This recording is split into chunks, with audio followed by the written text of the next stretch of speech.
আসসালামু আলাইকুম। আশা করি সবাই অনেক ভালো আছেন। এটা হলো itel P74C ১২০ hertz refresh rate, ৬০০০ mAh battery, ১৮ watt fast charging system, সেই সঙ্গে রয়েছে ৮ মেগাপিক্সেলের পাঁচ সেলফি ক্যামেরা এবং চিপসেট হিসেবে রয়েছে MediaTek Helio G50। যাই হোক, ফোনটা যে বাজেট রেঞ্জে বাজারে এসেছে, সেই বাজেটে আমাদেরকে কি অফার করছে এই ফোনটা, কথা হবে সেসব নিয়েই। তো সময় নষ্ট না করে শুরু করা যাক আজকের ভিডিও।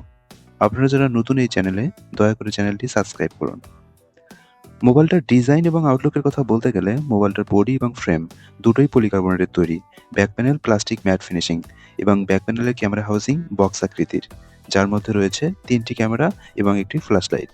তার পাশাপাশি ফ্রন্ট প্যানেলে রয়েছে 5 সেলফি ক্যামেরা।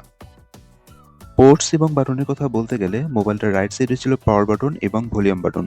পাওয়ার বাটনটি ফিঙ্গারপ্রিন্ট সেন্সর হিসেবে কাজ করে এবং মোবাইলটার লেফট সাইডে ছিল সিম বক্স।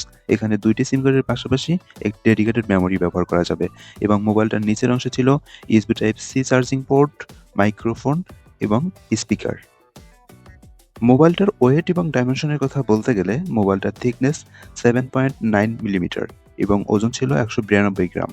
ফোনটার ওয়েট এবং থিকনেস ঠিকঠাক হওয়ার কারণে সিঙ্গেল হ্যান্ডে সহজেই ব্যবহার করা যায়। এছাড়াও মোবাইলটিতে রয়েছে IP54 প্রোটেকশন সার্টিফিকেশন, অর্থাৎ বৃষ্টির পানিতে অথবা হাত থেকে পড়ে গেলে ফোনটা ড্যামেজ হওয়ার সম্ভাবনা খুবই কম। এই মোবাইলটিতে রয়েছে 120 হার্টজ রিফ্রেশ রেট দিয়ে 6.67 ইঞ্চি সাইজের ডিসপ্লে, যার resolution 720x1600 pixel HD plus এবং ডিসপ্লে ডেন্সিটি 263 পিপিআই এবং পিক ব্রাইটনেস ছিল 700 নিক্স, যার কারণে ডিরেক্ট সানলাইটে ফোনটা ব্যবহার করতে কিছুটা অসুবিধা হবে।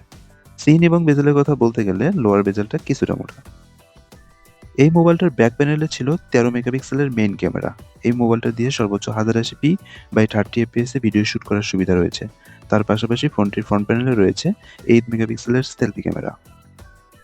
অপারেটিং সিস্টেম হিসেবে রয়েছে অ্যান্ড্রয়েড 14 ভার্সন। এছাড়াও ফোনটিতে 6 জিবি র্যামের পাশাপাশি রয়েছে 128 জিবি স্টোরেজ, যার র্যাম টাইপ হচ্ছে LPDDR4X এবং স্টোরেজ টাইপ UFS 2.2। এই মোবাইলটিতে ছিল MediaTek Helio G50 প্রসেসর। এটা একটা অক্টাকোর 4G প্রসেসর, যার ট্রানজিস্টর সাইজ 12 ন্যানোমিটার। মোবাইলটিকে পাওয়ার আপ করার জন্য রয়েছে 6000 মিলিঅ্যাম্পিয়ারের ব্যাটারি এবং ব্যাটারিকে চার্জ করার জন্য রয়েছে 18 ওয়াট ফাস্ট চার্জিং সিস্টেম। ফোনটা একবার ফুল চার্জ করতে মোটামুটি 1 ঘন্টা 45 মিনিটের মতো সময় লাগে। ফোনটা একবার ফুল চার্জে 2 দিনেরও বেশি সময় চার্জ ব্যাকআপ পাওয়া যায়।